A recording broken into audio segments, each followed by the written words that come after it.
One of the last missions, I got all shot up in a machine gun ambush going after a high-level leader, which kind of started this other new journey of leadership and growth, if you will, to be severely wounded. It's interesting, but it always seems to turn out for the better. And I wouldn't say that getting shot up in Iraq is the best thing that ever happened to somebody, but you're helping a lot of people. You got to learn to touch the dragon. So how do we do that? Well, there's all kinds of modalities. And what works for me may not work for you, Tim. And what works for both of us may not work for somebody else that's listening to this show. So you really got to be proactive in looking for what's going to work. When you do psychedelics and you try to tell somebody about it, you sound like a loon, but I had a coming to Jesus and he healed me. I was bleeding out and dying, and I called out to God for strength, and he gave it to me. Self-medicating, ignoring it, and trying to solve it on your own is not easy. Yeah. Welcome back to the Tim Teaches podcast. I'm your host, Tim McCoy. Today, I have the absolute honor of welcoming retired Navy SEAL Lieutenant Jason Redman. Jason is a combat veteran, New York Times bestselling author, which includes his latest book, Mission Invincible Marriage. He is a TEDx motivational keynote speaker and the winner of the Great American Speak Off in 2025. Jason, you've dedicated your post-military life to helping others lead, overcome adversity, and build relentless mindsets. I appreciate you coming on, taking a little time to share about yourself, what you're doing, how you're helping people and veterans and just people in general. Yeah, Tim, honored to be on. Thanks, man. Thanks for your service. And thanks for having me. Yeah, right back at you. So I listened to, I'm an audiobook kind of a guy. So I actually listened to your audiobook and I bought the book just so I could have it here. How is the audiobook? I haven't even heard it, man. You know, it's kind of funny. You record and then you don't hear it. Both my wife and I are like, I wonder how it sounds. It was good. I spent an awful lot of time driving. And so I just plowed through it, listening to it on some of my drives. I can't read books. I'm just that guy. I listen to a ton of podcasts, and one of the podcasts I listened to was with you and Sean Ryan, and that was a 5.5 hour podcast. It was incredible. You have an amazing story and journey, and there's obviously no way we can touch on all that stuff today, but if you would kind of introduce yourself a little bit and kind of tell people, I'm sure more people know about you than they know about me, but I would love to introduce you to my audience. Yeah, man, honored. I mean, I'm an everyday kid. I grew up, divorced family, bounced back and forth between my parents, but grew up in a family very patriotic. Both grandparents served, my dad served, so just always wanted to serve. Had an appreciation for the military and for special operations. And my dad actually had come across SEALs when he was in the Army, and he told me about them when I was a young kid. And there wasn't a whole lot of information about them back then, but they were just, there was something about, I was a good swimmer, and I don't know what it was, hey, hardest training in the military. I was just like, that's what I want to do. And it sent me down that path and served. I would end up serving 21 years. I joined in 1992, so pre 9/11. Ended up going down to Central and South America doing counter-drug operations. Became an instructor for our SEAL teams, not out at SEAL training itself. A lot of people confuse that. And during that time, I also got recommended for a commissioning program. So I went to school and got my degree. While I was at school, 9/11 happened, and that was hard to be on the sidelines while my buddies were going off and taking the fight to the enemy. Came back. I got commissioned in 2004. And rolled right into several platoons, went to Afghanistan, went to Iraq. I made some mistakes along the way as a young leader. I kind of got a little I got over my skis, got a little big in my ego and got a little arrogant and felt like with my prior enlisted experience, I knew a lot more than I did. And that coupled with the world changing from 9/11, a lot of our tactics and the way we did things changed because, combat is the great equalizer. It's the great proving field in the military arms. And I think the SEAL teams realized that, hey, the way we were doing things, a lot of the lessons we carried out of Vietnam don't apply to Iraq and Afghanistan. So there's a big rewrite. So kind of a perfect storm for me where I made mistakes as a young leader that culminated with a bad call on a mission in Afghanistan that almost got me kicked out. And I'll be honest, I think that really became the nexus, if you will, of me humbling myself and growing up and trying to become a much better leader. They sent me to one of the things that happened out of that. I got sent to U.S. Army Ranger School. So I went to Ranger School.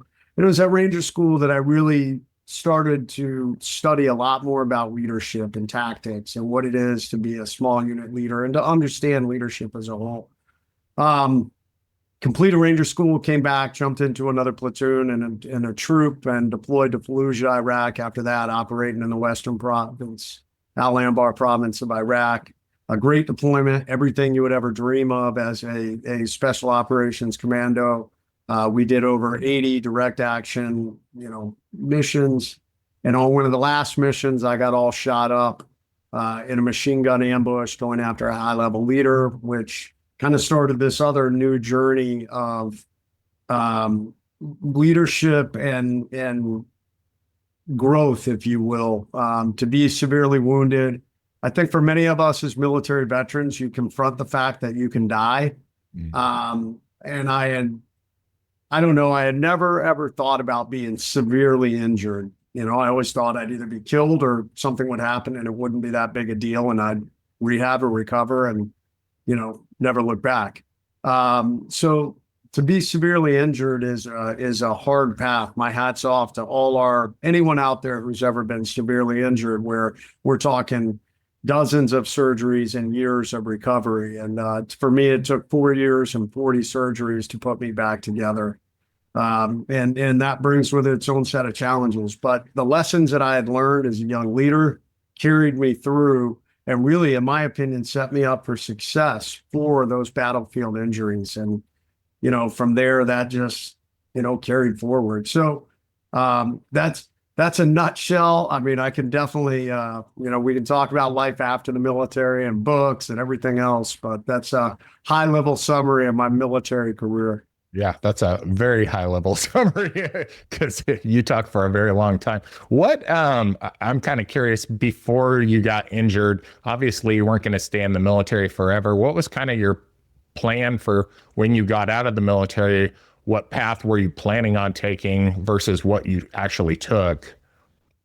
I'll be honest, I didn't have a plan. I thought that I would stay in the military for 30 years. I did have a deal with my wife that when we got to 20 years, she had first choice, or she could say, hey, I've had enough, because she was amazing. She followed me around and supported my military special operations career, which is a very hard career. All the reason we wrote the marriage book.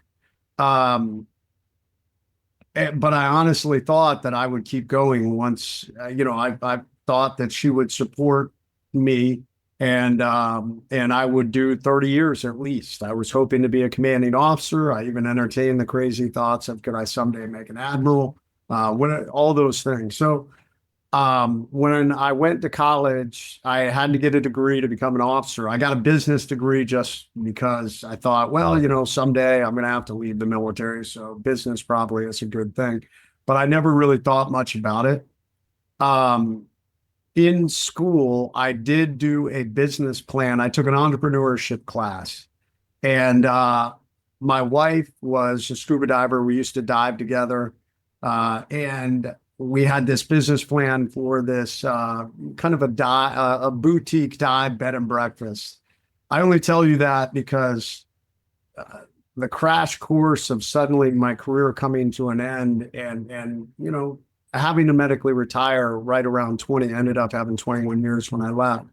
I went back to that business plan a lot as I started to get into the entrepreneur world and trying to remind myself of the things I learned and conquering that. So that led me down the path of being an entrepreneur. Um, but I did not have a plan in the military on what was going to be next. I really just thought I'd be in the military for 30 plus years. And when I was done, I was going to be done. Yeah, that's it's kind of interesting how life works out, because you have one plan and then something completely different happens. I mean, I've kind of been in similar situations where it's like you have this plan and then, you know, all of a sudden you're in law enforcement and then you're not in law enforcement, or whatever, and it's like everything you plan for the next 10 to 20 years is out the window. And it's interesting, but it always seems to turn out for the better. And I wouldn't say that getting shot up in Iraq is the best thing that ever happened to somebody, but I would imagine you know, you're helping a lot of people, you're motivating a lot of people, and it's kind of interesting just how things align. And I think about that a lot because, you know, there's so many tragedies that happen in people's lives, and all of a sudden, you know, 10 years later, you look back and you're like, damn, that was probably the best thing that ever happened to me, because I wouldn't be where I am right now. And, you know, that happened with my wife and marriage and stuff like that. So you being in the SEALs obviously have a ton of friends that served in the military. And really what I talk about a lot is veterans and PTSD and suicide. You know, I've interviewed a handful of people, you know, spouses of people who've taken their lives. And that's the one thing, you know, I just like want to help veterans when it comes to that situation. And it seems like there's not a lot of, not enough help out there. Like being in a situation like you were in, and I know you struggled with some PTSD and stuff like that, like how do you overcome that? Well, number one, you're not going to overcome it on your own. So that's the most critical thing. And it's the opposite. We're all the protector community, law enforcement, fire, and military, man. We're tough guys and gals, and we protect others. We help others. So when we're struggling, one, we don't want to admit it. And two, we typically try and figure it out on our own. And we think it's weakness that we have trauma from, you know, things we've been through and things we've seen. So that's mistake number one that most of us do, and I'm guilty too. We try and numb it. So oftentimes that's self-medicating, that's, you know, sex, that's drugs, that's gambling, it's dangerous behaviors, whatever it is. We do things to just try and ignore and try and either numb or just keep moving away from whatever we went through. We won't talk about it, which is also bad. So what I tell people is, and I know it's true, I've seen it. Number one, you've got to confront it. There's a great book written by a teammate of mine, James Hatch, called Touching the Dragon. And Jimmy was a SEAL Team 6 operator. He's a badass, did a lot of missions, saw a lot of trauma, and was wounded on a mission that also killed his dog. He had been a dog handler. He loved dogs. And he had also had another dog killed on missions prior. And the culmination of all those things for his career coming to an end, he just kind of fell apart, really struggled with PTSD, and decided to try and do suicide by cop. Thankfully, the law enforcement officers were smart enough not to engage with him. And, but he ended up in a mental institution for a while. And then it was through that journey that he wrote this book about touching the dragon. And the dragon is the trauma we all go through. And I don't care who you are, you know, it's never normal to see, you know, people's insides all over their outsides. And even more so, that moral injury gets deeper if they're kids or innocent people or outside the context. I mean, I'm pretty fortunate that the people I saw killed or we killed, they were bad people. I didn't really feel bad about it. I don't lose sleep over that. But I know other individuals who unfortunately have seen things, and that trauma is the dragon. That's what Jimmy talks about. And it's a dragon. And people have this idea that I'm going to box the dragon up in my mind. I'm going to lock it in this box and stick it in the back of my mind, and I'll just ignore it. And it's no big deal. The problem is it's dragon, man. It breaks out of that box and eats you at the most unexpected moments. So what Jimmy talks about is you got to learn to touch the dragon. So how do we do that? Well, there's all kinds of modalities. And what works for me may not work for you, Tim. And what works for both of us may not work for somebody else that's listening to this show. So you really got to be proactive in looking for what's going to work.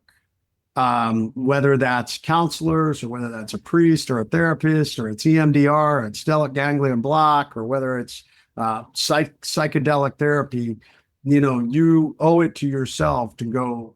You got to find something that works. For those of us who are listening, who come from a tactical background, when we breach, when we use explosives or mechanical tools to enter a building, we will sometimes have what is called a failed breach. The explosives don't open the door, or the mechanical tools don't open the door, and the call is failed breach. So that either means we're either going to have to re-engage to breach, or oftentimes we end up having to roll to another entry and reattempt. But no matter what, when we say failed breach, no one goes, all right, guys, we're done. Let's quit and go home. And I meet so many guys and gals who are struggling with post-traumatic stress who get the failed breach mentality. They try one thing, and when it doesn't work, they're like, fuck it, I tried this and that didn't work. So I'm just going to go back to self-medicating and trying to ignore this. So I just encourage people. You talked about the psychedelic treatment. I have a really good friend, DJ Shipley, one of my teammates, who that also changed his life. Actually, two of the teammates from our firefight, the Ibogaine and the MDMA, changed their lives and really helped them. Yeah, it's incredible stuff. I mean, and I'm not saying it's a cure-all by any means, but and I dealt, I had some stuff from Iraq, but, being in law enforcement, I saw more trauma in law enforcement than I ever did in the military, and the end result of me leaving was losing a child who was 2 years old, born on my birthday, same age as my son. And that was enough. I was back on, SSRIs and all this stuff from the VA, and it just didn't help. And so, my brother-in-law sent me down to Costa Rica to do ayahuasca, and I had heard about it on Joe Rogan and stuff like that, but had never experimented with any psychedelics. And it was like a freaking light switch, dude. It changed my life. And PTSD, yeah, it happened to me, but I let those situations become who I was. And now I understand those are just things that happen to you. It's not who you are. And so, you can understand it and move on from it. And I would encourage anybody who's tried, and I also, it brought more spirituality and religion into my life than I've ever experienced in my entire life. And my dad was a pastor, and I went to church, 3 days a week for 15, 16 years. I don't want to, when you do psychedelics and you try to tell somebody about it, you sound like a loon. So I try not to get into it too much, but I mean, I met Jesus on that experience and had a coming to Jesus, and he healed me. It was crazy, and some people find religion in church, and some people find it in an ayahuasca journey. I know Christianity is part of your life. Can you kind of touch on that a little bit? Yeah, I mean, faith is a big thing. Faith is hard.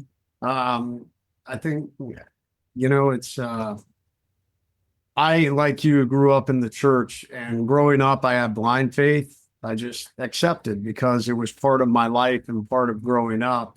Hey, this is the way it is. There's a God, and Jesus died on the cross.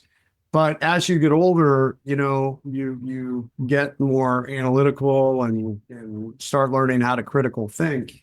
And that was really hard. I mean, I had a miracle moment that occurred on the battlefield. I mean, I was bleeding out and dying, and I called out to God for strength, and He gave it to me. I mean, I went from, I felt like I couldn't move a muscle, I felt like I couldn't take another breath, to suddenly I had this energy, and that energy lasted for I don't know how long. I mean, our gunfight lasted 40 minutes. I was shot in the first 5 minutes of that gunfight.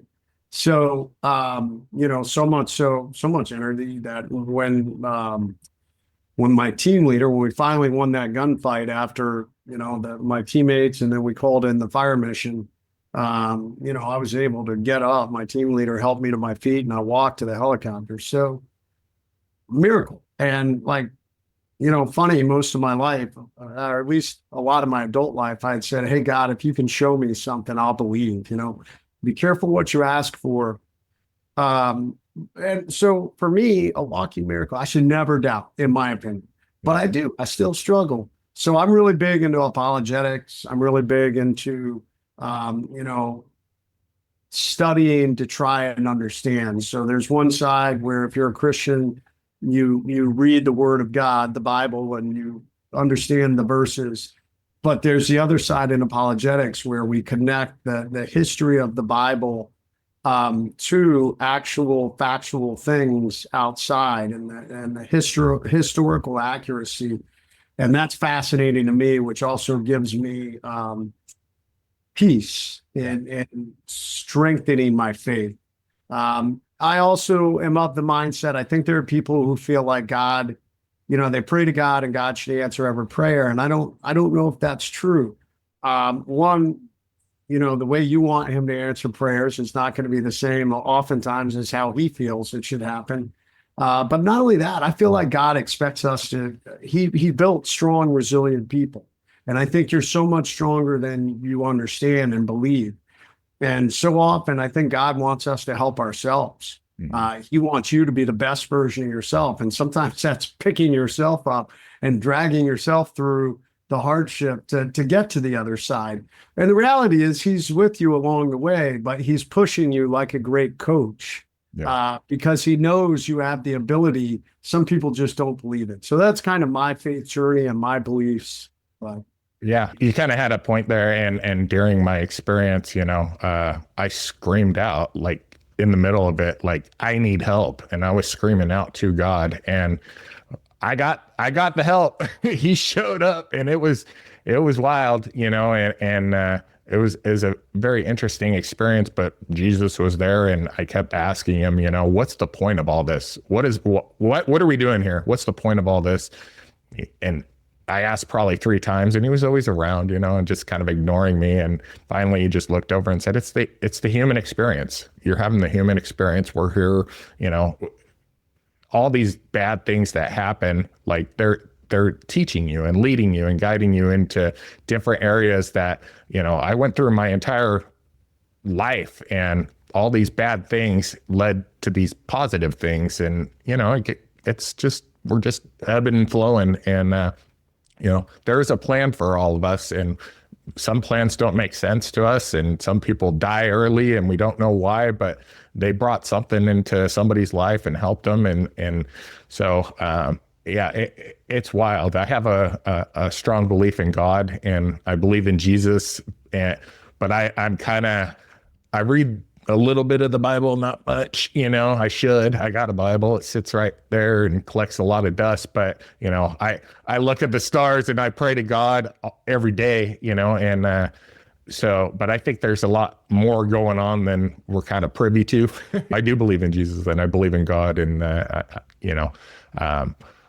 so that's just kind of my thoughts on religion.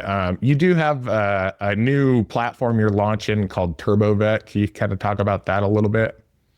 Yeah, super excited. I'm a founding member of a new company that we will revolutionize the way we manage veteran disability and benefits for life. I'm not going to get too deep into it right now because we're still kind of operating in the shadows because we launched Veterans Day this year. So we don't want to tip our hat on everything that we're doing, but it's basically using AI and some pretty high speed automation and integration platforms to be able to help veterans at a very high level. We're having meetings with our senior political leaders on how best we make this happen and how best we help our guys and gals from all the way across the board to be able to expedite benefits, their ability to connect to resources that are out there. So I'm super excited about it. It's been an amazing project to be a part of. The guy that founded the company is a Navy veteran who is a technology savant. And this is the fourth technology company he's building. And all the other ones before have led up to his experience. I often joke I'm the dumbest guy in the company, but it's neat to be a part of an amazing team of very smart people who love our country and love our veterans and want to make a difference. So super excited for that. So it is coming Veterans Day this year. Right on. I'll post the web link. I've been on there a couple of times, checking it out, trying to figure out what you guys got going on there. Okay. Little bit. So what do you do? You're a motivational speaker, kind of a coach. Do you do that one-on-one, or are you doing it in a bigger setting? I'm doing group coaching. I'm not doing a whole lot of one-on-one just for time. I'm so involved in a lot of different things. So, but I am a coach in the Legacy Tribe coaching group. So myself, Coach Bedros Koulian. Bedros is a big entrepreneur based out of California. He built a large franchise, Fit Body Boot Camp. So he built himself in the fitness industry. He now has True Lean supplements. He's a part owner in Few Will Hunt, and he's got real estate investments and things like that. So he's done very well for himself, a 100 millionaire.